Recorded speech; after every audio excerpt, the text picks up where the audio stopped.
Eh bien, bonjour à tous. Merci d'être venus aujourd'hui pour notre table ronde AVJA, intitulée « Quel avenir pour les alternatives végétales aux protéines animales ?» Je remercie tout d'abord les participants intervenants d'être venus aujourd'hui. Nous avons un plateau de choix, je vais les citer.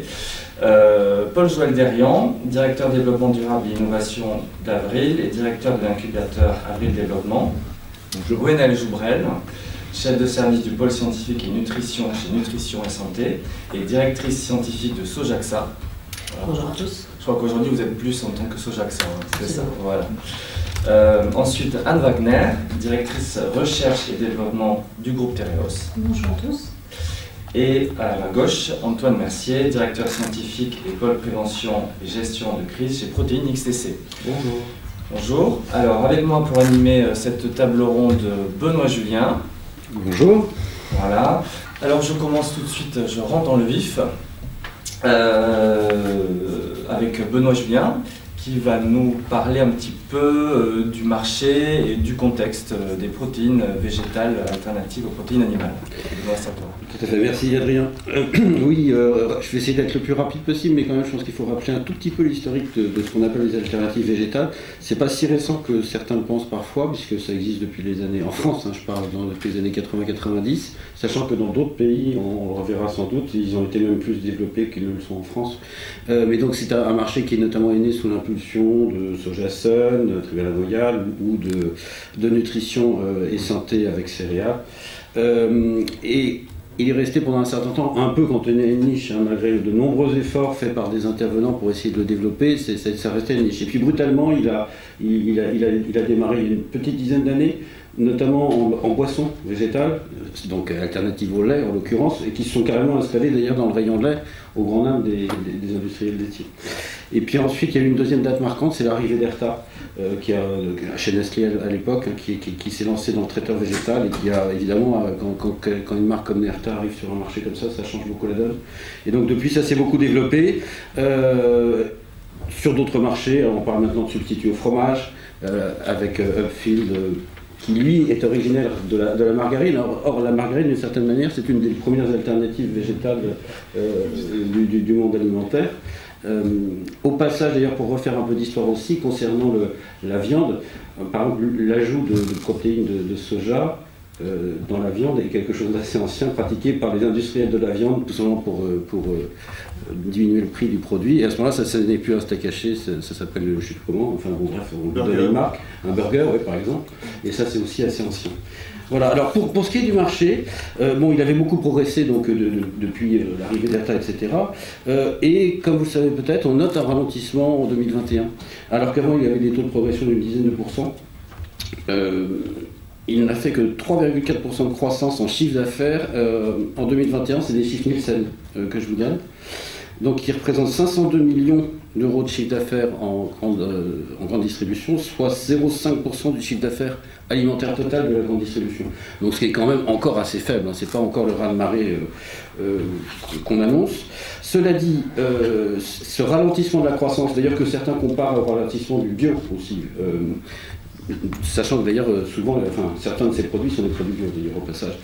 Mais ce ralentissement de la croissance en fait est dû à la baisse, à une chute du marché des boissons végétales, qui brutalement sont en baisse en 2021 de 3,7%. C'est le premier marché des alternatives végétales, donc évidemment ça a pesé sur le marché. En revanche, l'ultra frais, le traiteur sont en croissance, restent en croissance. 13,2% de croissance pour le traiteur, donc ça reste quand même des beaux taux de croissance. Mais disons voilà, on sent que le marché finalement a marqué quand même un petit coup d'arrêt en 2021. Dans d'autres pays, aux États-Unis notamment, on est encore plus alarmiste sur l'évolution de ce marché. Donc voilà, il est en question et c'est pour ça qu'il semble que cette table ronde tombe, on l'avait prévu avant, mais tombe plutôt à point nommé parce qu'on est un peu à la croisée des chemins. On ne peut plus dire le formidable essor des alternatives végétales parce que c'est pas si sûr. Il y a déjà énormément d'intervenants de la start-up au grand groupe et finalement on ne sait plus trop, en plus avec les crises actuelles, comment les choses vont se passer. Donc merci à nos intervenants de nous éclairer. Adrien, je te passe la parole. Merci Benoît. Est-ce que déjà tu peux peut-être esquisser, avant de passer à la suite et à ce que font certaines filières et groupes ici présents, les raisons de ce frein Oui, alors les raisons, on en donne plusieurs. Dans le désordre, alors en effet, peut-être qu'elles ont été entraînées par la baisse du bio, d'une part. Deuxièmement, il y a le problème d'écart de prix. C'est par exemple, on cite souvent l'écart de prix pour les boissons. 1 litre de boisson végétale, c'est au moins 2 à 3 fois le prix d'un litre de lait. Le litre de lait est trop peu cher, mais ça c'est un autre débat. Mais donc il y a aussi le phénomène prix qui aurait ralenti. Et puis troisièmement, on cite aussi les principaux intervenants, ils ne sont pas ici donc je peux les citer, sur les boissons, notamment c'est Bjorg et Sojason aussi, qui auraient diminué beaucoup leurs efforts commerciaux promotionnels en 2021 et donc ça aurait dû marcher. C'est 3 raisons, je crois, qu'on cite. Merci. On reviendra tout au long de cette heure sur un petit peu certains freins à ce marché. Alors, j'aimerais savoir un petit peu en préambule que vous rappeliez aux participants les initiatives des groupes et filières ici présentes. Depuis quand vous êtes lancé dans cette transition protéique et quelles sont les initiatives? Alors, peut-être pour commencer, Anne Wagner chez Tereos. Oui, merci. Alors Tereos est connu pour les marques de sucre, la bouche ou de lancée par exemple. C'est un groupe agroalimentaire de première transformation agricole qui traite aussi beaucoup de céréales. Des céréales et matières premières amylacées fait à peu près un tiers du chiffre d'affaires du groupe, donc c'est conséquent. Et les protéines sont une activité historique du côté amylacé. Puisque Tereos est le 2e producteur mondial de protéines de blé. Alors, les protéines de blé sont d'un point de vue, on va dire, massification de protéines végétales, la 2e protéine végétale quantitativement au monde, derrière le soja. Aujourd'hui, il y a beaucoup de développement dans d'autres protéines, mais quantitativement, ce sont de petits volumes. Et ces développements dans les protéines de blé, notamment, datent déjà des années 70. En fait, c'est le métier amidonnier qui était focalisé sur l'extraction de l'amidon. Et après, on a une espèce de soupe qui était un coproduit. Et au milieu des années 70, on s'est intéressé à extraire les protéines de cette soupe pour l'alimentation animale. Alors, c'est souvent dans l'agro-transformation comme ça qu'on démarre. On démarre par le marché du feed qui est plutôt massif. Et ensuite, on a développé le marché du food, notamment dans tout ce qui est BVP, puisque les protéines de blé, c'est ce qui donne les propriétés élastiques à la pâte. Et donc, démarrage dans la boulangerie, donc on le disait tout à l'heure, c'était assez discret dans les années 80. Et puis ensuite, il y a eu un développement sur de l'hydrolyse pour changer les fonctionnalités de ces protéines de blé. Et plus récemment, on a développé chez Tereos des protéines texturées sur la base toujours des propriétés fonctionnelles des protéines de blé, donc cette viscoélasticité, pour faire un substitut de viande qui s'appelle Epienco, qui est aujourd'hui commercialisé en Europe en restauration hors foyer essentiellement. Donc ça c'est depuis 2017. Voilà, c'est depuis 2017. On a construit une usine pilote qui fait à peu près l'équivalent de 10 000 repas. Et on va lancer ce produit-là sur le marché américain cet été et sur le marché asiatique un petit peu plus tard dans l'année. Et puis après, on a d'autres protéines dans le portefeuille. Là, je faisais la lignée blé. On a des protéines de luzerne. Alors, la luzerne est utilisée, on y reviendra peut-être plus tard, en rotation de culture. Tereos, c'est une COP à la tête de Tereos, c'est une coopérative. Donc la luzerne est utilisée en tête de rotation pour l'enrichissement en azote des sols. Et on a développé un procédé d'extraction du jus de luzerne. C'est très vert, ça a un goût d'herbe, mais qui a de très bonne qualité nutritionnelle et qui est vendu en complément alimentaire. On a des protéines de maïs, des protéines de pommes de terre, et puis aussi on valorise dans nos distilleries la levure qui sert à fermenter l'alcool, qui est également valorisée. Voilà à peu près le portefeuille protéines de Tereos, et évidemment on a des projets de développement, que ce soit en biotechnologie ou sur de nouvelles variétés végétales. Très bien, merci. Alors Gwenaëlle Joubrel dans le soja, alors une filière qui est dans cette transition protéique depuis plus longtemps. Oui, alors la Sojacta, déjà, c'est une association de 4 industriels de l'agroalimentaire qui a été créée en 1989, donc effectivement, ça correspond à peu près aux dates dont vous parliez assez longtemps. 4 adhérents, en l'occurrence Tribala Noyal, Nutrition et Santé, Alpro, qui à l'époque n'appartenait pas à Danone, et la laiterie Saint-Denis de l'Hôtel. Vous remarquerez au passage qu'il y avait déjà dès le départ 2 laitiers dans le tour de table et 4 entrepreneurs qui étaient convaincus de l'avenir du soja dans l'alimentation humaine, déjà à cette époque, et qui ont contribué à on va dire un peu l'acculturation des consommateurs français sur ces sujets du soja, en essayant le tofu, les boissons végétales, les desserts végétaux à base de soja, avec plus ou moins de succès sur le tofu quand même, il faut le dire. Plus de succès à partir du moment où ils ont commencé à proposer des formes produits plus proches de la viande, comme le steak de soja.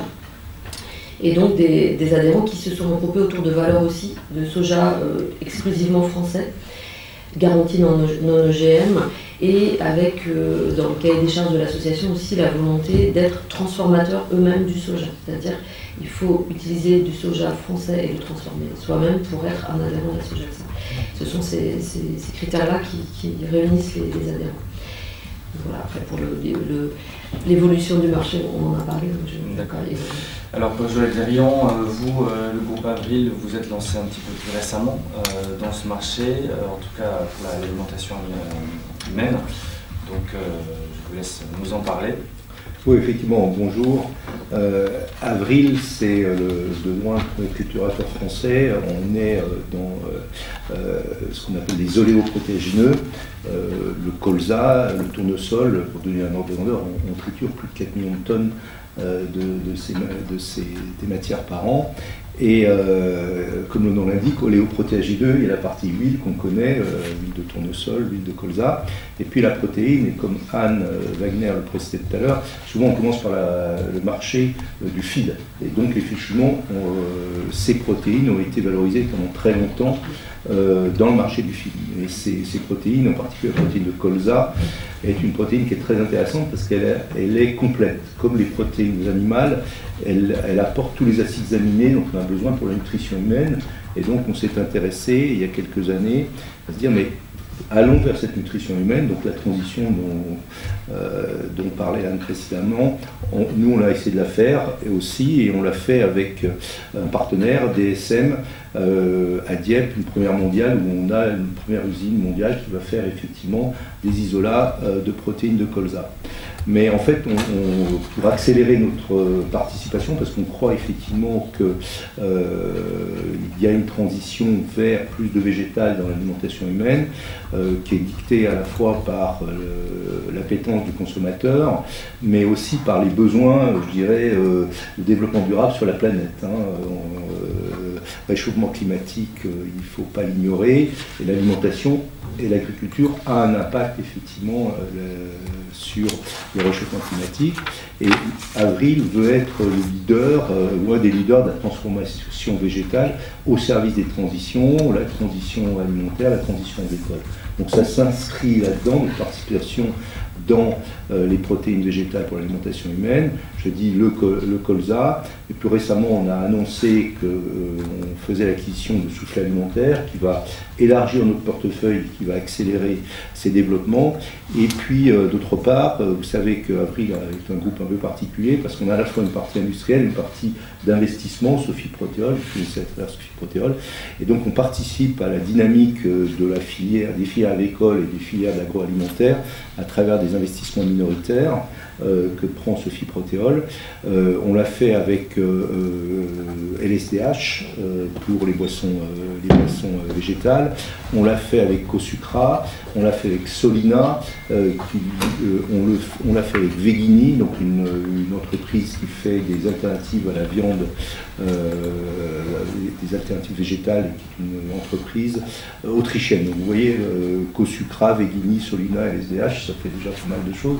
Donc une action à travers les filières, une action à travers le groupe industriel. Bien, merci. Alors, on va peut-être continuer avec déjà encore Antoine Mercier, peut-être pour poursuivre. Alors Antoine Mercier, vous pouvez dire 2 mots sur Protéine XTC si tout le monde ne connaît pas. Oui. Et peut-être tout de suite aborder l'angle qui est un peu une des spécificités de votre cabinet, qui est la veille internationale, et notamment en présentant quelques innovations que vous nous avez non pas concoctées, mais que vous avez dénichées sur les marchés mondiaux pour montrer un peu que, voilà, dans quel sens peut aller l'innovation en termes de produits. Et puis après, on attaquera sur les matières premières. Oui, bien sûr. Alors, quelques mots sur le cabinet Protéinix TC. Alors, comme son nom ne l'indique pas, on ne fait pas de la recherche et développement sur les protéines, on n'a pas de laboratoire en tant que tel, mais effectivement, on s'intéresse à toutes ces questions autour de l'alimentation. Cette transition protéique dont vous parlez, peut-être qu'on l'abordera un peu plus tard, mais c'est la transition alimentaire et nutritionnelle globale dont on parle, ça s'inscrit dans cette logique-là. Et peut-être ce sera intéressant d'évoquer un peu tous ces enjeux, c'est la FAO qui les avait définis autour de l'acceptabilité sociale, etc., culturelle. Et je pense que c'est assez intéressant dans le contexte actuel. Alors quelques mots de la segmentation du marché, mais Benoît, vous l'avez dit, effectivement il y a 3 grandes catégories. Il y a les préparations à base de légumes, de légumineuses et de céréales, dont on a parlé, qui existent depuis longtemps, sous forme de préparation végétale, de galettes. Je pense que Bonduel, enfin Sojaxa, Sol, on en a parlé, il y en a beaucoup. Ce qui est en train de se développer en France, en Europe, mais partout dans le monde, c'est le mélange de céréales, légumes, légumineuses. La nouveauté, mais qui n'est pas si récente, mais qu'on a tous observé, c'est aussi la végétalisation de recettes existantes. C'est-à-dire qu'on a une danette végétale, on a un yop végétal, on a aux États-Unis même des thés au lait végétal. Donc on part d'une marque bien connue et on ose la transformation assez radicale, puisque effectivement on substitue totalement la matière première. Ce qui est important, c'est l'image, le goût, plaisir, j'y reviendrai souvent, qui doit être maintenue, la cible aussi qu'on doit bien définir. Est-ce qu'on s'adresse aux mêmes adolescents avec un yop végétal qu'avec les yop traditionnels? Donc ça, c'est des questions effectivement que les marques se posent. Toutes les tentatives sont pas vraiment des succès, mais en tout cas, c'est effectivement une dynamique qu'on a observée, qu'on observe encore. Et puis après, il y a tous les substituts, vous en parliez, de viande, avec, je suis très Beyond Meat, mais tout le monde les connaît, on a entendu parler, ils se développent partout dans le monde. Au Portugal, on a une marque qui s'appelle Veggie Lovers, on a les nouveaux fermiers en France, Happy Feed. Donc là, il y a aussi un enjeu de communication, de compréhension. On abordera, on se rapprochera des questions réglementaires, qui sont effectivement éminemment importantes, mais les spécialistes en parler. Et puis après, les saucisses végétariennes, est-ce qu'elles garderont cette appellation? On le saura. Et puis, ce qu'on a appelé, alors quelques exemples, je pourrais fournir ces exemples de substituts intermédiaires. C'était aussi mentionné à une époque, quand on mettait des protéines de pois ou végétales dans un burger, on essayait plutôt de le faire discrètement, c'est-à-dire que c'était pas complètement valorisé, même si sur le plan nutritionnel c'est parfaitement intéressant et intelligent, mais en tout cas c'était on ne se vantait pas de le faire. C'est l'inverse qu'on observe aujourd'hui. Quelque part c'est communiqué largement, mis en avant. J'ai découvert en cherchant Madrange qui a sorti un jambon de porc avec 30% de légumes, donc c'est un tranche de porc, vous l'avez peut-être vu, avec effectivement orangé, puisqu'il y a de la carotte, de la carotène. Je ne l'ai pas goûté, mais voilà, faut oser. En Malaisie, il y a des burgers avec de la pulpe de fruits de jacquier. On ne connaît pas encore, ce n'est pas des nouveaux ingrédients dont on parle de plus en plus. C'est 30% de viande de bœuf. Puis Socopa qui a sorti ce haché, un haché cuit, on parlait de burger, mais ça peut aussi s'appeler comme ça, haché avec quinoa et légumes du soleil. Et l'image montre bien on s'y tromperait, c'est un steak tel qu'on l'appelle communément qui apparaît grillé sur l'emballage. Et puis c'est Trivella, je crois, qui a fait ça, les pâquerettes et compagnie, où on mélange du lait et du lait végétal. Donc voilà, on recommande de mélanger dans notre alimentation ces différentes familles alimentaires. Voilà, faut aider le consommateur, on y reviendra j'espère, parce que ça ne va pas se faire d'un claquement de doigts, de faire évoluer les consommations alimentaires. Et donc là c'est un moyen de l'y aider. Se pose la question du consommateur. Moi j'ai envie de végétaliser mon alimentation, mais sans effort. C'est-à-dire que à la limite, même si c'est du nudge, ça me va très bien aussi. Je m'égare un peu, mais je trouve que c'est un aspect intéressant sur le plan de communication. Et pour ne pas durer trop longtemps, il y a les substituts de poissons qu'on voit surgir, Nestlé, Garden Gourmet, le sensationnel Vuna, Tuna Vuna, dont vous avez entendu parler. Là on rentre un peu dans la food tech. Et puis en Thaïlande, il y avait des substitutions de nuggets de poisson riches en protéines, sans conservateur ni antibiotiques. C'est facile de le dire, effectivement, il n'y a pas de raison, on ne nourrit pas de poisson, donc on ne le soigne pas. Et puis en Suisse, un saumon fumé à base de carottes, que je n'ai pas goûté non plus, mais qui pose un peu des questions dans Bon, merci pour ce panorama très intéressant. Donc vous aviez prévu une présentation qu'on n'a pas souhaité diffuser, mais elle sera disponible pour tous les participants après la table ronde. Donc ça sera très intéressant, je pense qu'on puisse l'avoir. Donc on passe maintenant aux matières premières. Oui, alors justement, on va essayer de passer en revue un peu les grands sujets qu'on a répertoriés, mais on ne sera pas exhaustif évidemment aujourd'hui. Donc en effet, la question de la matière première, je me tourne déjà vers Gwenel pour Sojaxa, puisque en effet, vous disiez le soja est la matière première historique des alternatives végétales. Depuis, il y a d'autres matières premières qui rentrent dans les alternatives végétales, et même on sent que certains industriels, alors évidemment pas ceux de Sojaxa, mais insiste beaucoup sur le fait que leurs produits sont sans soja, et évidemment à cause des questions d'image, etc. Alors, mais je vous laisse en parler parce que Sojaxa travaille justement là-dessus, et puis évidemment, quelle comparaison des atouts nutritionnels entre les différentes matières premières possibles. Vous avez 2 heures. Alors, effectivement, pourquoi le soja au départ? Parce que c'est une légumineuse, non seulement qui pouvait être produite en France avec un impact environnemental dont on sait qu'il est plutôt faible et intéressant, et qui pouvait être transformé directement pour l'alimentation humaine, même si on sait qu'il est plutôt utilisé comme aliment pour les animaux classiquement, mais il a une valeur nutritionnelle intrinsèque qui est très intéressante, puisqu'il est très riche en protéines, des protéines d'excellente qualité nutritionnelle, à tel point qu'à la différence des autres légumineuses, on n'a pas besoin pour le consommer de l'associer avec des protéines de céréales. Et les acides aminés du soja, l'aminogramme du soja est déjà tout à fait satisfaisant. Et à côté de ces protéines, il y a aussi des matières grasses de bonne qualité, puisqu'on a un faible taux de graisse saturée, des acides gras insaturés avec une quantité d'acides gras polyinsaturés pas négligeable du tout, et notamment des oméga 3. Plus la présence de fibres qui en font en fait une matière première d'intérêt nutritionnel tout à fait connue et reconnue. Et qui en faisait une très bonne base pour développer directement des aliments de bonne qualité nutritionnelle. En fait, pendant longtemps, l'association, la Sojaxa, s'est efforcée de faire connaître les aliments soja sous l'angle de cette qualité nutritionnelle et aussi de l'impact environnemental favorable du soja. Mais assez rapidement, l'association a été confrontée à cette image du soja produit massivement OGM à l'étranger pour nourrir les animaux.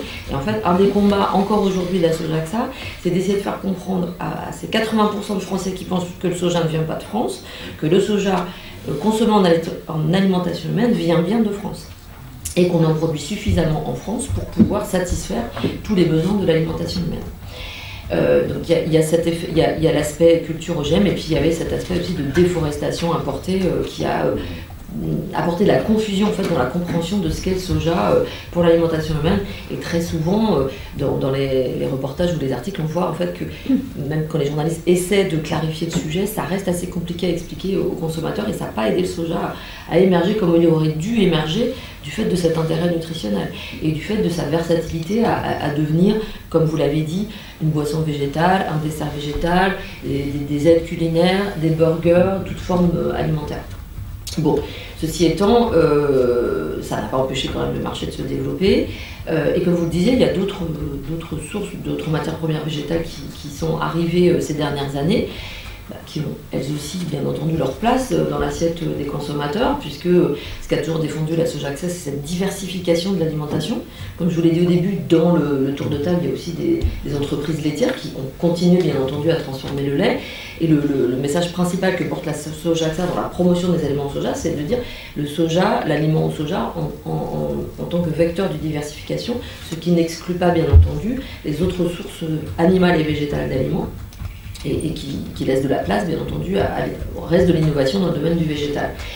Alors, par contre, si on regarde l'offre alimentaire aujourd'hui dans le domaine végétal, aujourd'hui, c'est quand même le soja qui permet d'avoir une qualité nutritionnelle la plus intéressante dans les produits qui sont proposés.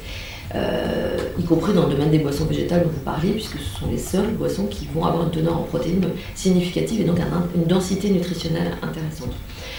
Les adhérents de la Sojaxa ne transforment pas que du soja, certains transforment du lait.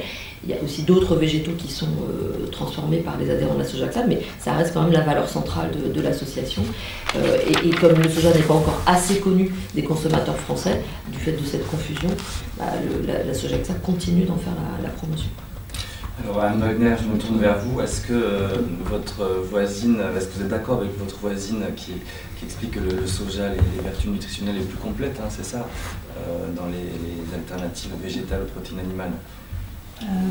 Oui, c'est une réalité. En fait, les légumineuses et les protéagineux ont, d'un point de vue aminogramme, effectivement, des aminogrammes les plus complètes, notamment au niveau des aminoacides essentiels qui doivent nous être apportés par l'alimentation.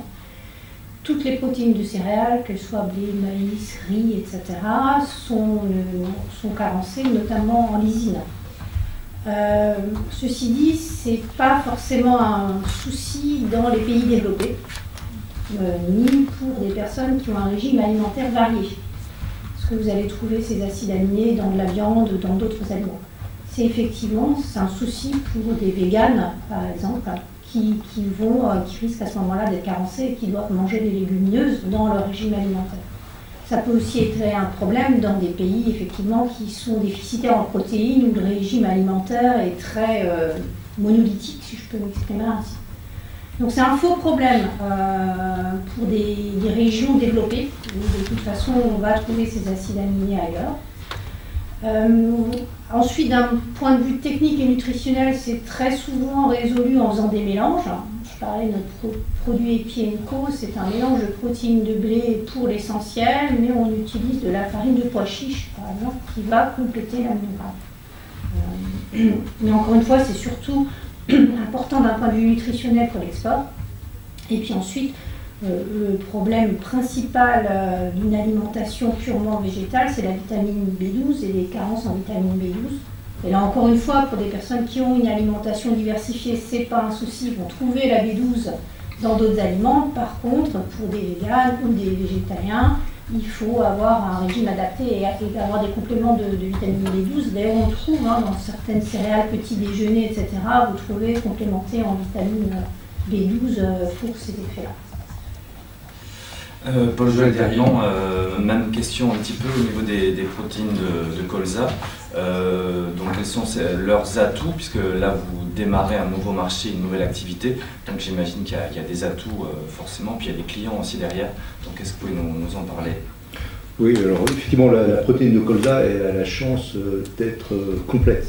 Complète, c'est-à-dire qu'elle a effectivement tous les acides aminés, donc comme le soja, elle est complète et elle a une très bonne digestibilité.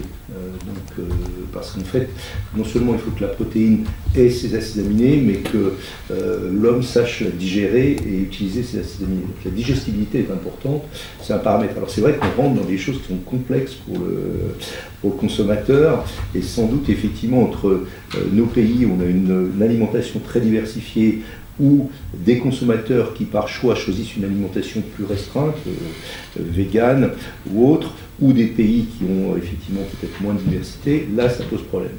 Mais le colza, lui, il est complet et il a une des meilleures digestibilités, c'est la meilleure. Donc là, c'est une nouvelle protéine qui vient sur le marché et on pense effectivement qu'elle complète la gamme, à la fois parce qu'elle apporte, je pense que le consommateur souhaite de la diversité, il souhaite différentes sources de matière. Le fait que le colza soit produit en Europe, soit produit en France, ça donne une valeur ajoutée aussi importante. C'est un OGM, c'est aussi un non-allergène, donc ça apporte beaucoup d'éléments favorables pour le consommateur. Et puis il se trouve que cette protéine, par rapport aux autres, elle est soluble à peu près à tous les pH, donc on peut faire des boissons très stables, quelle que soit l'acidité du milieu, donc elle apporte des propriétés fonctionnelles, parce qu'effectivement, celui qui va les utiliser, qui va les préparer, qu'il soit un chef, qu'il soit un industriel, va utiliser ses propriétés fonctionnelles pour faire de l'émulsification, pour faire des crèmes, pour apporter une texture en bouche. Et donc, je pense que dans le marché alimentaire, il y a non seulement ces notions nutritionnelles, mais il y a le plaisir. Et ça, c'est quand même très important. On achète de la nourriture seulement pour se nourrir, parce que ça fait plaisir de manger. Et là, je pense que c'est un des sujets qu'il va falloir aborder par la suite. C'est toutes ces protéines, c'est à la fois les mélanges, l'appétence pour le consommateur et le plaisir qui vient de la texture, du goût, de l'apparence. Et ça, c'est effectivement en utilisant différentes matières premières, elles ont toute leur place pour apporter effectivement cette diversité. Antoine Mercier, juste 2-3 mots pour compléter. Vous, de votre observatoire, comment voyez-vous cette concurrence entre les matières premières et au niveau international, est-ce qu'il y a des tendances qui se dégagent entre, en effet, l'historique soja et puis les autres qui se développent? Oui, on observe effectivement ce qui est mentionné là. On pourrait parler aussi du pois, dont on parle beaucoup, le pois jaune en particulier, donc, qui se développe aussi fortement. Non, ce qui est assez intéressant de constater, c'est, mais vous l'avez mentionné, c'est cette observation que c'était des sous-produits dont on ne savait pas très bien quoi faire et aujourd'hui qui sont valorisés, qui deviennent presque des principes actifs, intéressants sur le plan de la nutrition et de la santé, et qui répondent aussi à un enjeu anti-gaspi. Donc je pense que c'est aussi important d'appréhender le sujet sous cet angle-là. Et globalement, sur le marché des pays développés, on voit un peu les mêmes tendances émerger. On pourrait aussi parler des algues, qui sont des matières premières qui se développent. Aussi les champignons, l'mycoculture qui est en train d'émerger. Le start-up Algama se développe assez fortement ces derniers mois. Donc on se retrouve avec une multitude d'offres protéiques. Et puis, on n'est pas dans l'univers végétal, mais on parle aussi beaucoup, en particulier en France, des insectes. Donc tout ça, toutes ces matières premières vont... On l'espère, parce que je pense que ce n'est pas l'objectif, ne pas trop entrer en concurrence les unes avec les autres, parce que toutes revendiquent un peu les mêmes attraits, les mêmes atouts. Donc il y a un enjeu effectivement d'une offre très importante, certainement nécessaire à la transition alimentaire, et où il faut que chaque matière première trouve sa place. Peut-être une question sur le sourcing, les approvisionnements des matières premières. Alors peut-être davantage au niveau des oléagineux et de la filière céréales.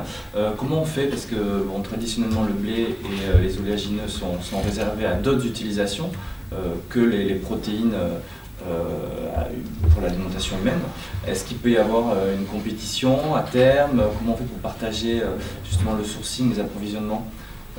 Paul Joël, ouais. Oui, je veux bien commencer. Peut-être quelques chiffres.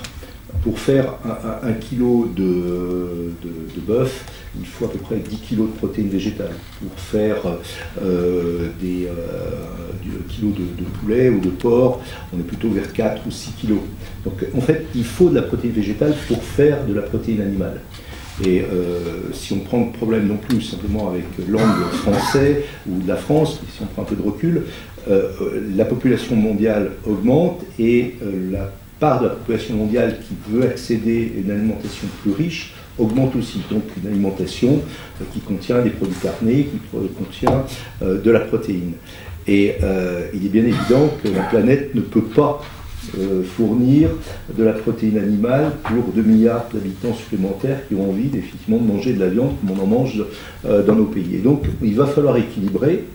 Et si vous avez effectivement ce facteur 4 à 10, on se rend bien compte qu'en prenant une petite part de la protéine végétale qui était utilisée pour l'alimentation animale, et qui après, de façon ultime, allait à l'alimentation humaine, cette part-là, on peut la consommer, en faire un aliment pour l'humain, et il n'y aura pas de concurrence. Donc en fait, c'est une voie, on parlait de transition, c'est une façon de résoudre effectivement ce besoin alimentaire en protéines qui va augmenter à l'échelle mondiale.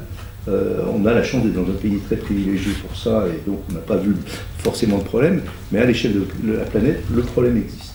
Et donc la protéine végétale contribue à répondre à ce problème d'une nutrition meilleure pour l'ensemble des humains.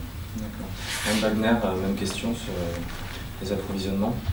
Alors, historiquement, et c'est toujours le cas, les raffineries et les bioraffineries sont des bioraffineries territoriales. C'est-à-dire qu'elles se sourcent en matières premières autour de leur bassin. Elles sont installées dans les bassins de production, en fait. C'est plutôt dans ce sens-là qu'il faut le voir. Sur des rayons, alors sur la partie céréales, sur des rayons de 150 km autour des usines à peu près. Voilà. Donc, il n'y a pas d'importation de matières premières en France, voire je ne sais pas si nos usines européennes également, qui se sourcent dans leur bassin d'approvisionnement. Donc de ce point de vue-là, il n'y a pas de changement. Et quand on parle du blé, la France est le plus gros producteur européen de blé, l'Europe de l'Ouest. Je ne parle pas de l'Ukraine. Et est un exportateur de blé. Donc on n'a pas de compétition sur les usages. Et les raffineries, mon voisin disait tout à l'heure, en fait, alors le métier d'un bioraffineur, on peut reprendre l'expression de Lavoisier. Rien ne se perd, rien ne se crée, tout se transforme. Donc voilà, il y a 99% de la matière sèche qui rentre dans nos usines ressort de nos usines sous un forme de produit commercial. Et effectivement, il y a depuis 4-5 ans, peut-être un petit peu plus, allez, maximum 10 ans, l'amidon, qui était le produit principal de nos raffineries, est devenu coproduit. Et c'est la protéine qui apporte la valeur. Donc c'est une espèce de paradigme où le coproduit devient le produit principal. Donc d'un point de vue approvisionnement, je dirais, c'est pas une question, en fait. Là où il va y avoir du changement, c'est peut-être plutôt sur la partie agricole et sur les légumineuses, avec les contraintes de production agricole européennes et françaises, qui sont souvent plus strictes que les conditions imposées par l'Europe, moins d'intrants. Donc d'un point de vue fertilisation des sols, les légumineuses sont très intéressantes à rentrer dans les rotations de culture. Alors, je parlais de la luzerne en tête de rotation. La luzerne, elle, va par exemple fertiliser pendant à peu près 4 ans. Les rotations sur la luzerne sont de 5 à 6 ans. Au bout de 18 mois, 40% de la luzerne, une fois que le champ est détruit, est minéralisé sous forme d'azote.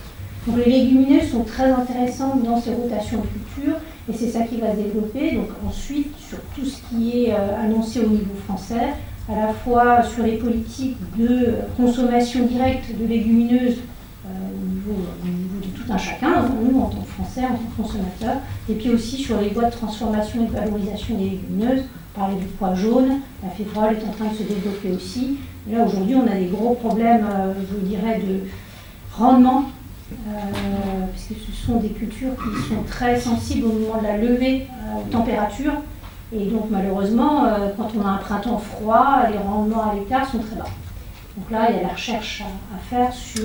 quand on a un printemps chaud et sec, comme en ce moment. Ah bah oui, donc là, on a un problème sur le blé. Gonel, pour le soja, même question, mais en étant peut-être plus précis, il y a une filière Soja de France qui se met en place, qui s'est mise en place.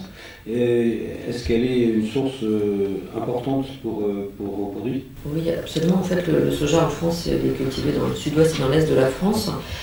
Ça représente 156 000 hectares aujourd'hui, 428 000 tonnes en 2021.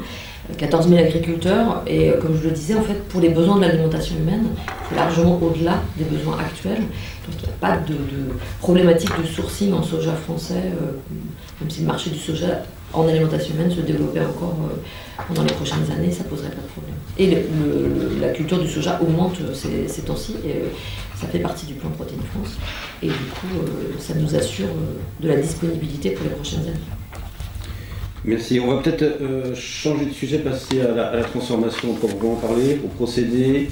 On va faire plusieurs questions en une seule, procédé, ingrédients, formulation, puisque derrière tout ça, il y a parfois se pose la question sur ce type de produit de l'ultra-transformation, enfin ce qui est très décrié maintenant, donc jusqu'où on peut aller dans les procédés, quelle liste d'ingrédients, et puis d'ailleurs on l'est aussi avec le goût, parce que parfois la liste d'ingrédients est un peu chargée, peut-être pour des raisons strictement gustatives. Donc voilà, Anne Wagner, peut-être pour commencer. Alors, je vais parler des procédés de transformation des céréales et des légumineuses. Ce sont des procédés qui sont très mécaniques. On va broyer, on va extraire. Dans le cas du blé, en fait, on fait une pâte, comme on peut faire une pâte à la maison quand on prépare une pâte à tarte. Puis ensuite, on va laver avec de l'eau pour extraire l'amidon et on récupère la protéine, on sèche. Ce sont des procédés qui sont très mécaniques, avec un vecteur qui est l'eau, souvent. Ce qui est en train de se développer, notamment sur les légumineuses, ce sont des process à sec. C'est-à-dire qu'on fait des farines plutôt que des extraits par voie liquide. Alors l'avantage, c'est que le process est plus court, moins onéreux, évidemment, l'investissement est beaucoup moins important. À l'inverse, on a des protéines qui sont moins concentrées. C'est-à-dire qu'on va récupérer un ingrédient qui qui va être plus dilué en protéines. Sur les farines, on va être entre 60 et 65%. Donc c'est des farines qui sont concentrées, hein, c'est pas des farines de base, il y a un process un peu spécial de broyage. Tandis que sur les protéines qui sont extraites par voie liquide, on va être autour de 80-85%. Donc on est beaucoup plus concentré. Ce qui veut dire que si on arrive à la formulation, une portion c'est une portion, donc elle n'est pas extensible à l'infini comme nos estomacs ne sont pas extensibles à l'infini. Et donc il peut être avantageux d'avoir une protéine qui est plutôt à 85% qu'à 65%, parce que quand on a 65% de protéines, on a 35% d'autres choses, qui peut apporter du goût, dont on n'a peut-être pas besoin dans la formulation alimentaire. Quant au goût, pour finir sur le troisième point, c'est effectivement souvent un problème. On peut avoir des goûts verts, notamment sur les légumineuses auxquelles on n'est pas habitué. Parce que nous, on a tous été plus ou moins éduqués au lait quand même. Et donc nous, notre référence dans notre cerveau, c'est le goût des protéines de lait. Et elles ont un goût, les protéines de lait. Par contre, comme ça fait partie de notre éducation, on y est habitué. Toutes les protéines ont un goût, elles sont plus ou moins fortes. La févrole, le pois chiche, le blé ont des goûts plutôt neutres. Le pois jaune, les compléments alimentaires de luzerne, etc. ont un goût très vert, qui effectivement peut être dérangeant lorsqu'on les utilise à forte dose et qui peuvent entraîner des formulations avec des masquants d'arômes, etc., comme vous le mentionnez. Et derrière, il peut y avoir aussi des problèmes de digestibilité parfois, non? Sur ces protéines un peu vertes ou pas? Non, pas nécessairement, parce qu'elles sont souvent extraites. Et donc, ça fait partie, en développement protéine, on va tester la digestibilité. Paul Joël en parlait tout à l'heure, jusqu'à... donc, nous, on a fait des tests sur le renouvellement musculaire, hein, puisque les protéines servent essentiellement à ça. Et on voit que la plupart des protéines, lorsqu'elles sont bien purifiées, après, de temps en temps, il y a des facteurs antinutritionnels, notamment quand il y a des parois, etc., qui restent dans... C'est plutôt un problème sur les farines, ça. On voit qu'en fait, l'absorption des acides aminés au niveau sanguin, au niveau métabolique, est aussi bon que par exemple avec des protéines concentrées de lait. Paul Joël Derriand, alors vos fameuses protéines de colza, comment on les extrait? Je pense que toutes les protéines, Anne l'a dit, on cherche les procédés les plus simples possibles. Et effectivement, ce sont des procédés mécaniques et de lavage à l'eau, et de séparation à l'eau. Je pense que c'est ce que recherche le consommateur, mais c'est aussi ce qui est le plus simple à faire.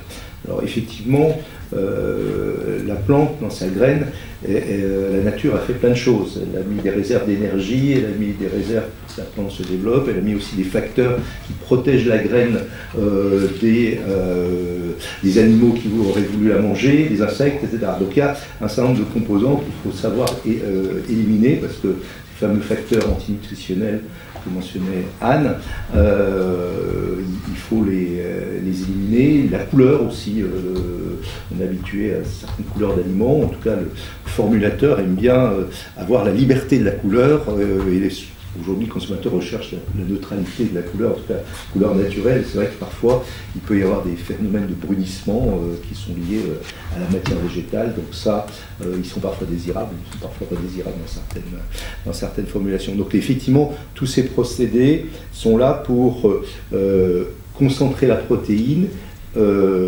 éliminer ce qui n'est pas souhaitable pour l'alimentation, et le plus simple possible. Et effectivement, on voit se développer des procédés secs et puis des procédés de voie humide qui conduisent effectivement à des produits avec des protéines peut-être plus riches et qui sont plus fonctionnelles et qu'on va utiliser pour apporter de la texture et avoir des goûts plus proches de ceux que recherche le consommateur aujourd'hui, le consommateur européen. Le goût, il évoluera dans le temps. Je pense qu'effectivement, on sera habitué à des goûts.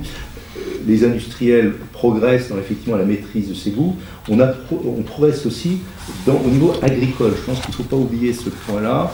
Dans nos filières, on travaille tous beaucoup avec notre amont. Le colza que nous connaissons aujourd'hui est un colza qui a, par sélection, a déjà très évolué par rapport à celui qui était historique il y a 20 ou 30 ans. On lui a permis effectivement d'avoir beaucoup moins dans la graine de ces facteurs antinutritionnels. C'est déjà important pour l'alimentation animale, c'est très important pour l'alimentation humaine. Donc la recherche sur les semences, elle est très importante. Elle est importante pour à la fois les rendements, on en a parlé, la résistance aux insectes ou aux maladies, comme on veut effectivement une agriculture beaucoup plus, disons, naturel, avec moins d'entrants, moins de pesticides, moins d'engrais, et bien la recherche semencière est très importante pour effectivement sélectionner les espèces qui sont adaptées pour apporter les bons rendements, mais aussi apporter les bonnes propriétés qui vont faire que l'extraction de ces protéines vont être meilleures. Donc on travaille aussi beaucoup avec notre amont agricole sur cette partie-là, pour que la protéine de colza, mais d'autres à venir demain, il y en aura d'autres sur lesquels nous travaillons actuellement en avril, répondent effectivement à ces critères avec des procédés le plus simple possible. Mais juste une petite précision sans rentrer trop dans le détail, mais concernant le colza, j'imagine qu'en général c'est pas ce qu'on recherche pour le colza avant tout la protéine. Et donc ce ne sont pas les mêmes variétés que vous utilisez. Comment faire pour faire évoluer la génétique? Alors vous avez raison.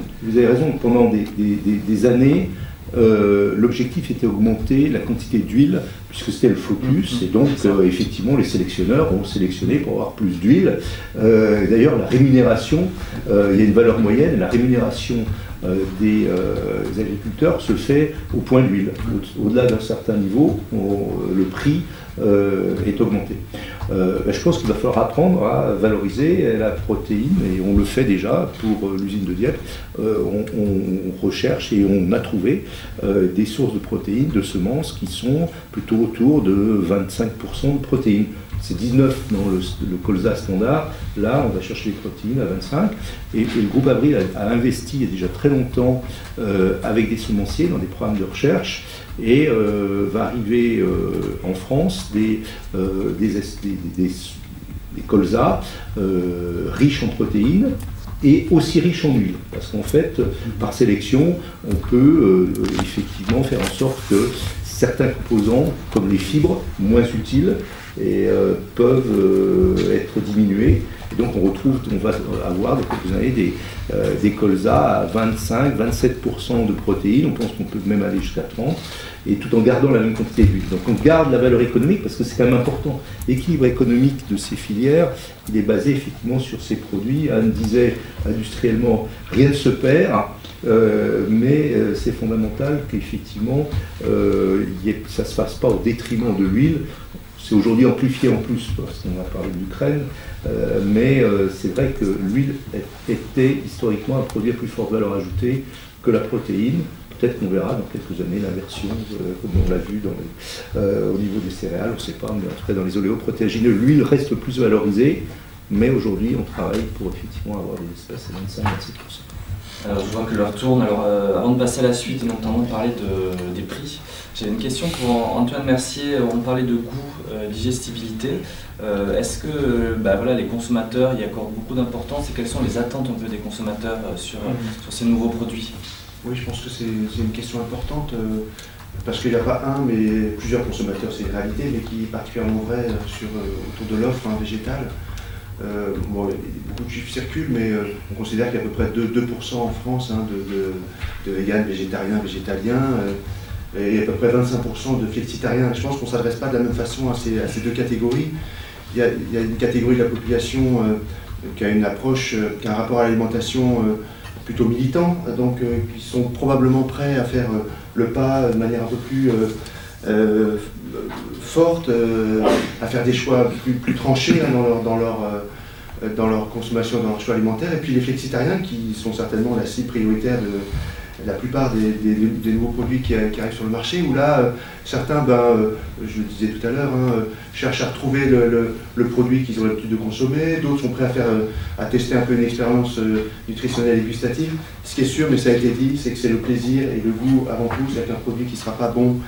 Et Andros en particulier a assez fortement développé cette promesse avec sa gamme végétale gourmand. Donc je pense que ce sera ça aussi le point excessivement important, apporter du goût, peut-être un peu d'expérience nouvelle, mais pas trop, parce que le consommateur veut aussi retrouver une certaine habitude. Hein, le consommateur sait qu'il doit changer ses priorités alimentaires, mais il le fait pas n'importe comment. Donc c'est là, entre le militant, celui qui va chercher une bénéfice santé, d'autres praticités quotidiennes, qu'il faut aller se positionner. Alors aujourd'hui, on assiste à une flambée des prix partout, une forte inflation. Quelle incidence ça a sur les filières de protéines végétales?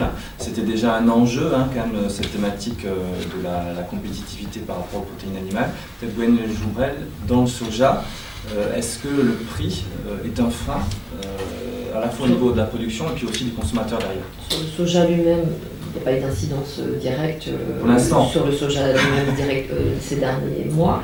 Par contre, il n'y a pas que l'ingrédient soja dans les matrices alimentaires à base de soja, donc forcément l'élévation des prix des autres matières premières se fait déjà sentir sur les produits finis, de la même manière que dans les autres familles d'aliments. Donc c'est évidemment, ça fait partie des choses qui peuvent freiner la consommation de ce type d'aliments.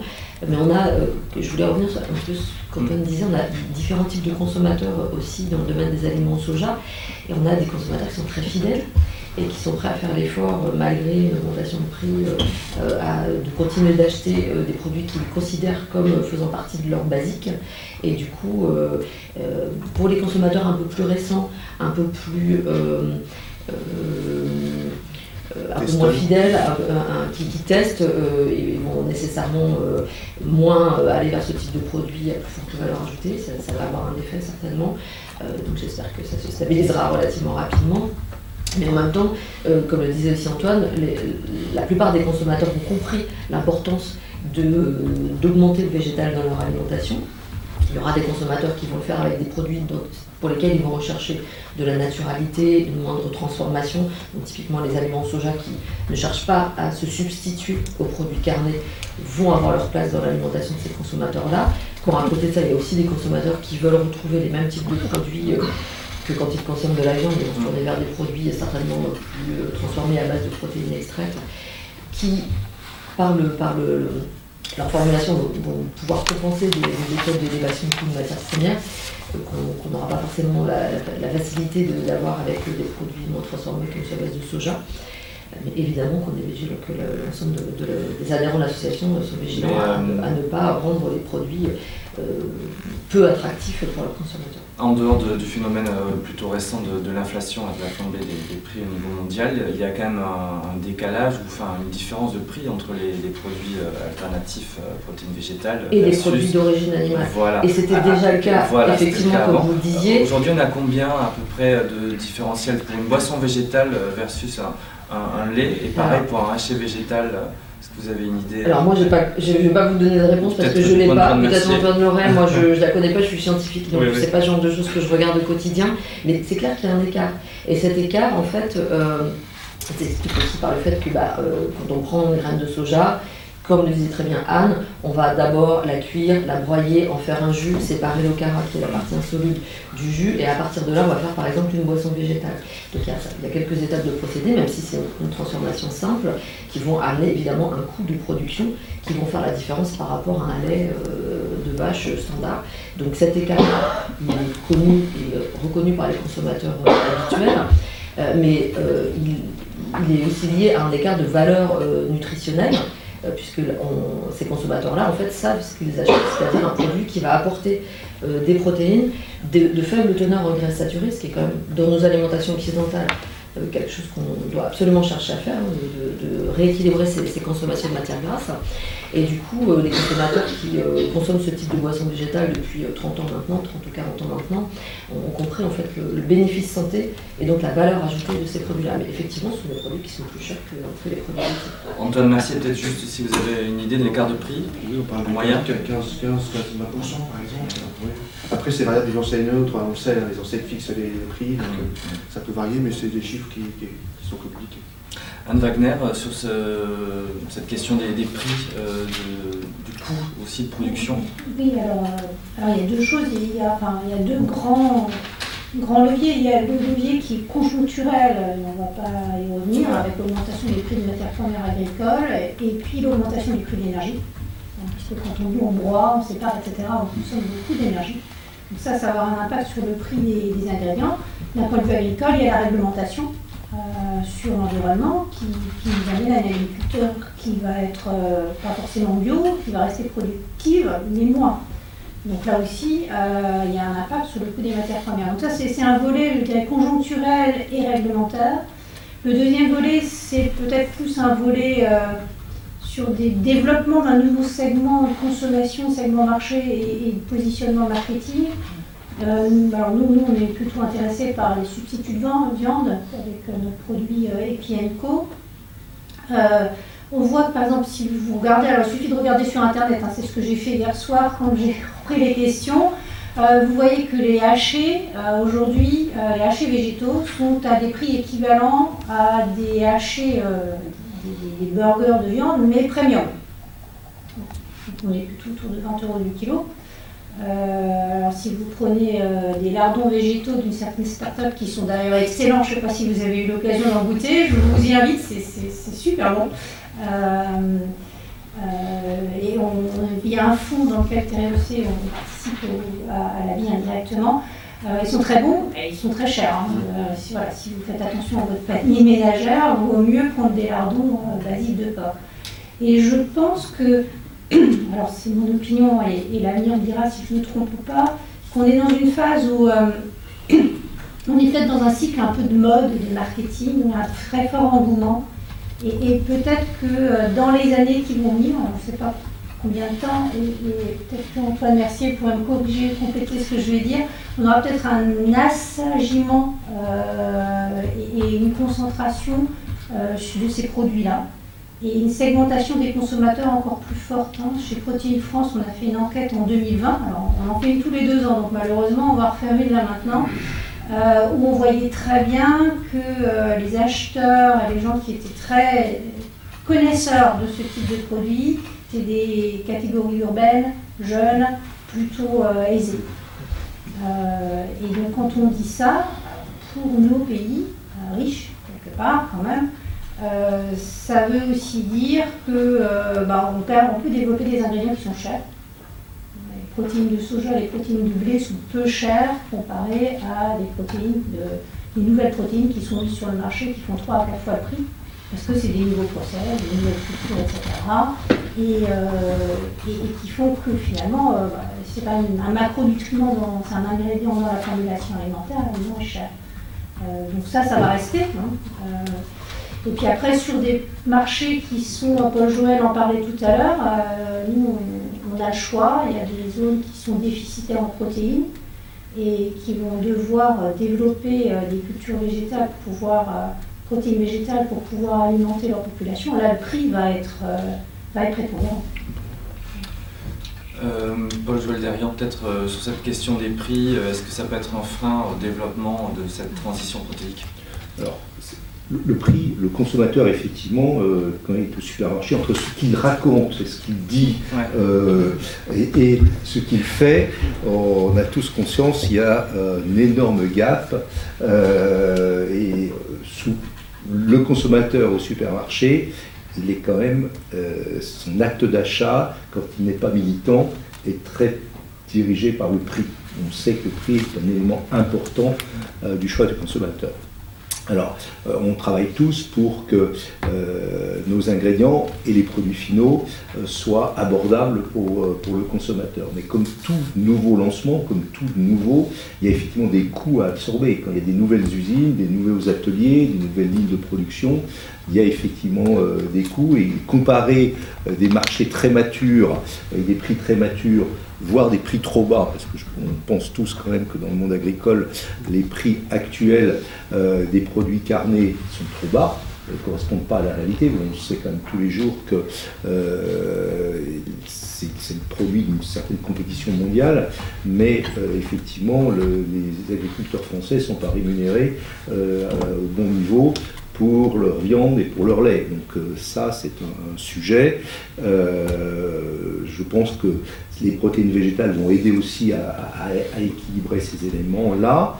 Et goût, texture, plaisir et prix, font le fait que le consommateur va acheter, et de toute façon les industriels, on le sait, ils s'adaptent, ils essayent d'amortir leurs coûts, mais en même temps ils répondent à la réaction du consommateur, simplifiant ses formules, les rendant plus abordables.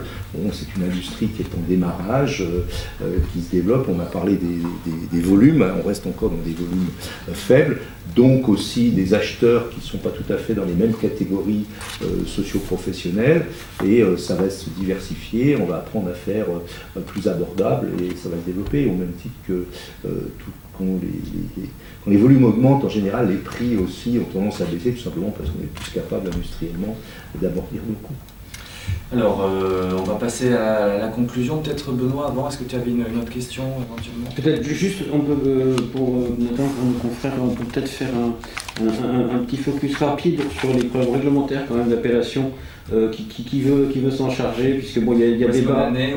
C'est compliqué, il y a un débat, il y a eu des mesures françaises, il y a eu des mesures européennes, et bon, enfin voilà. Il y a eu beaucoup de discussions. Il y a eu beaucoup de discussions. Et en fait, on a quand même eu la chance que dans ces discussions, les autorités nous aient consultés. Donc je dis c'est une chance parce que ça n'arrive pas à chaque fois. Et avec Protéines France, puisque les adhérents de Protéines France et ceux de la Sojaxa sont souvent les mêmes associations finalement et ont identifié ce sujet assez rapidement comme étant un sujet commun. On a beaucoup discuté avec la DGCCRF dans la phase de rédaction du projet de décret. Et par contre, la dernière version du projet de décret, celle qui a été d'abord soumise à la Commission européenne, puis qui est passée en Conseil d'État ces dernières semaines, ne nous convient pas, il faut le dire comme ça, et on s'attend à ce qu'elle soit publiée très très prochainement, dans les jours qui viennent. Ok, elle vous convient pas, pourquoi? Parce qu'en fait, alors déjà la première version était très restrictive sur la possibilité d'utiliser des dénominations de produits qui pouvaient être considérés par certains acteurs comme relevant de leur secteur, en particulier le domaine de la boucherie, de la charcuterie. Et la toute dernière version est encore plus contraignante, en cela que toute dénomination qui serait dans un code des usages de la boucherie, de la charcuterie ou du poisson serait interdite aux acteurs du végétal, et il y a un autre dispositif qui viendrait en plus qui permettrait au secteur de faire des demandes complémentaires d'interdiction des dénominations, ce qui met en fait les acteurs du marché du végétal en risque permanent de se voir interdire une nouvelle dénomination dont ils avaient l'usage.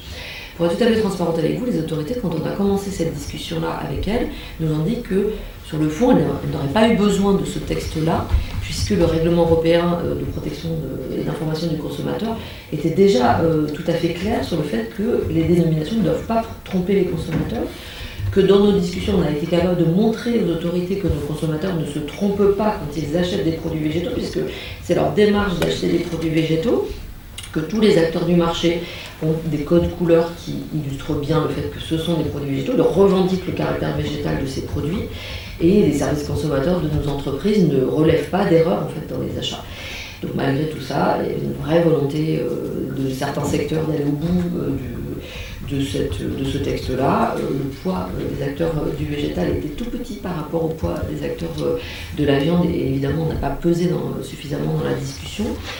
Ceci étant dit, donc, très certainement ce texte va nous empêcher d'utiliser des dénominations comme steak, saucisse. Donc aujourd'hui ce n'est pas le cas. Ça n'est pas le cas. Voilà, on a encore, et d'ailleurs on a même eu le blanc-seing de la DGCCRF en 2012 pour utiliser le terme steak de soja, puisqu'on avions été capable de démontrer. Et lait végétal aussi?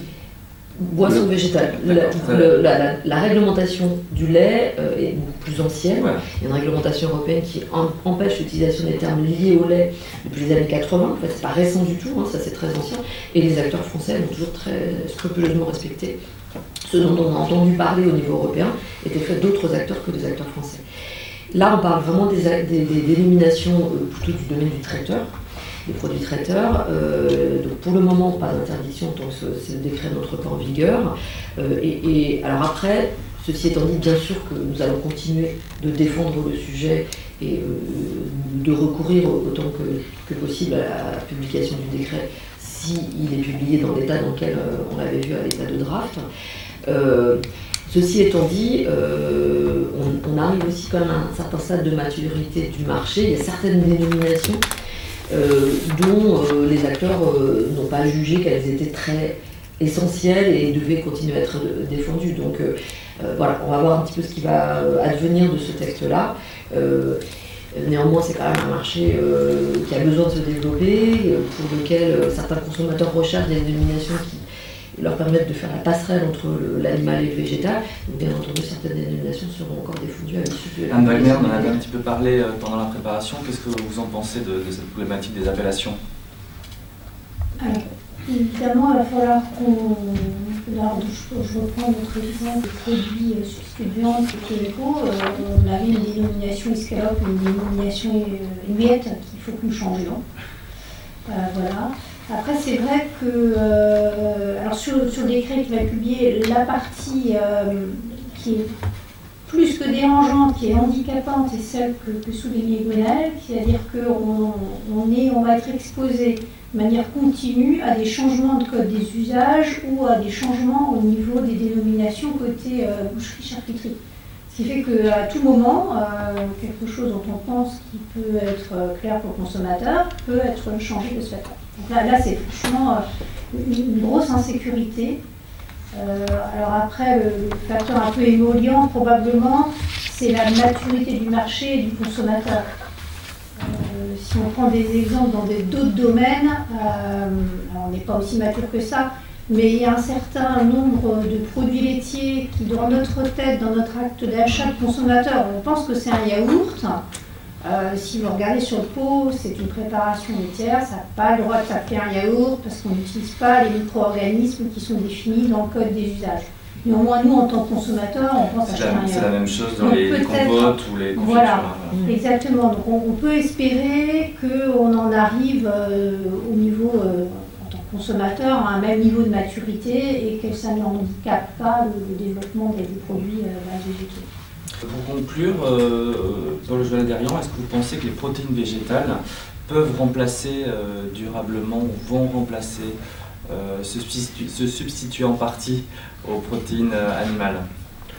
Non, je ne crois pas. Ce que je crois, c'est que le consommateur a compris qu'il n'avait pas besoin de manger de la viande à midi et le soir tous les jours de la semaine. Il y a eu une tendance avec l'augmentation du niveau de vie de la population à augmenter notre consommation de produits carnés au quotidien. Et peut-être que ce n'était pas nécessaire et peut-être même pas souhaitable en termes d'équilibre.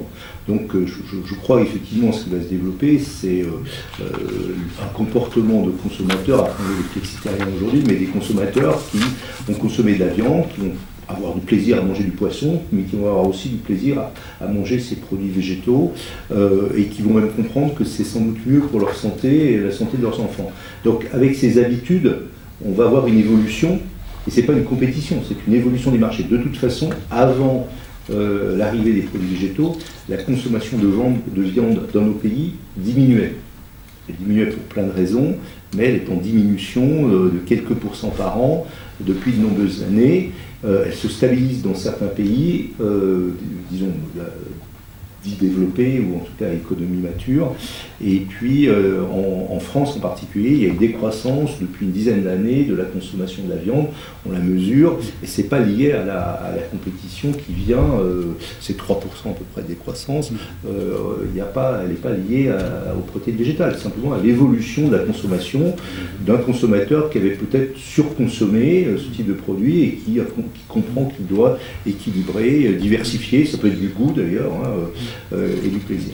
Donc voilà, donc moi ce qu'on croit beaucoup, c'est qu'il faut défendre, et le groupe Avril d'ailleurs est dans une position où nous avons de l'alimentation et un secteur pour l'alimentation animale, et nous y croyons et nous y resterons.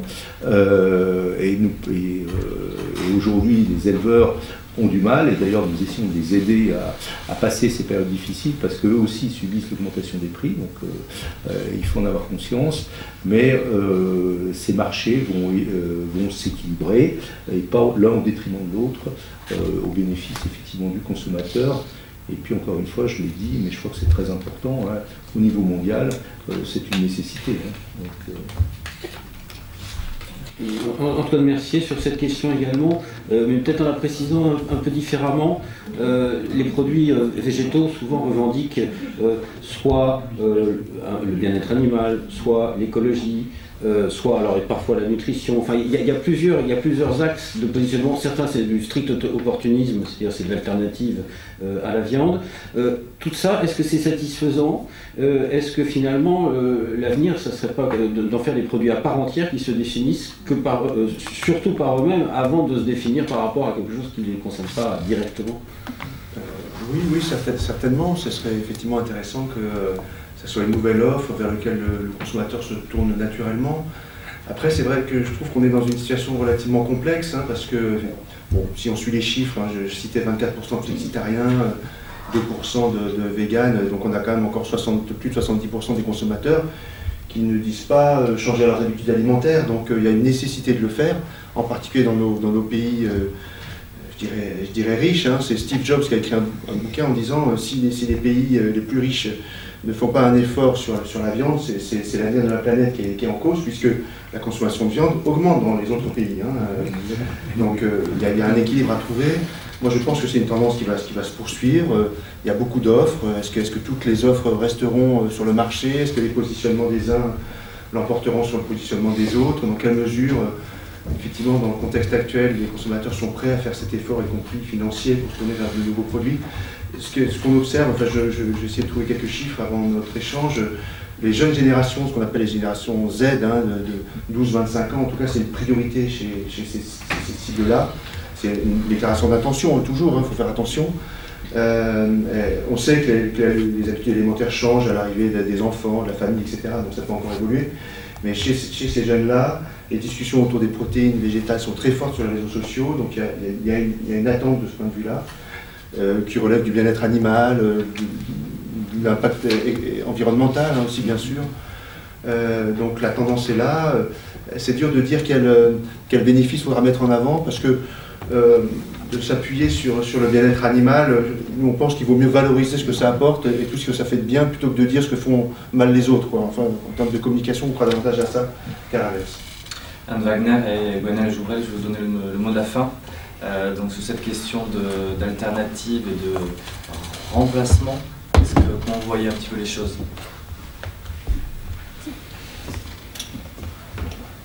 J'aime bien votre question tout à l'heure sur est-ce que ça ne doit pas prendre son existence en propre.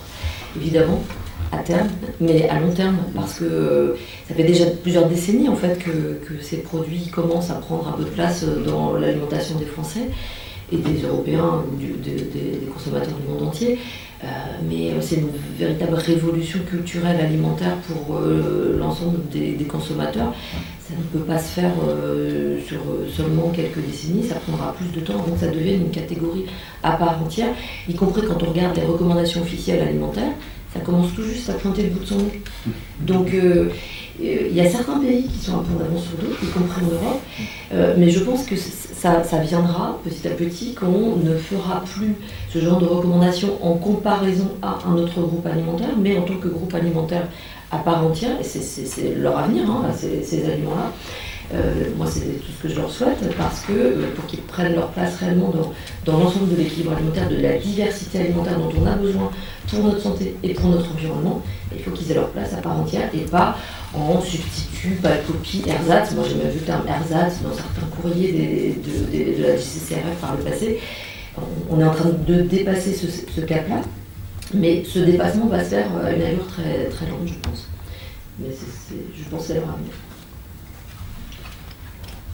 Oui, je suis tout à fait d'accord. Je pense que ça s'inscrit dans le temps, mais ça va se faire et c'est en train de se faire avec probablement une certaine vallée de la mort. Peut-être un peu comme ce qu'on voit sur le bio, où on a eu un énorme engouement, puis finalement le bio c'est bon, ok, d'accord, bon.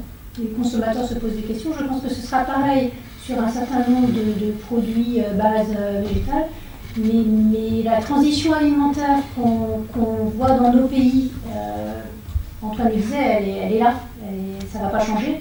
Et les enquêtes consommateurs sur la viande montrent que la majorité, il y a plus de 50% des consommateurs interrogés qui disent il faudra manger moins de viande, mais peut-être mieux.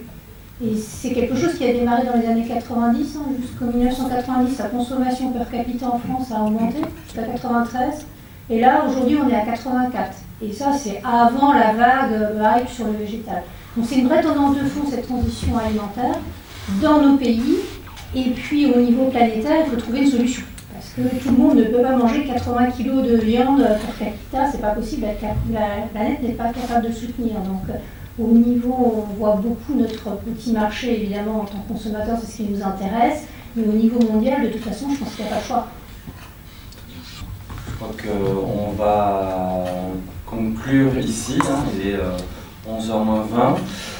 Merci à tous d'être venus aujourd'hui. Merci aux intervenants. Donc, je rappelle Paul Joël-Derian du groupe Avril, Gwenaëlle Jouvrel de Nutrition et Santé et de Sojaxa, Anne Wagner de Tereos et Antoine Mercier du cabinet Protéines XTC.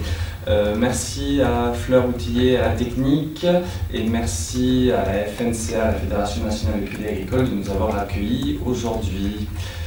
Merci à tous et à bientôt. Merci.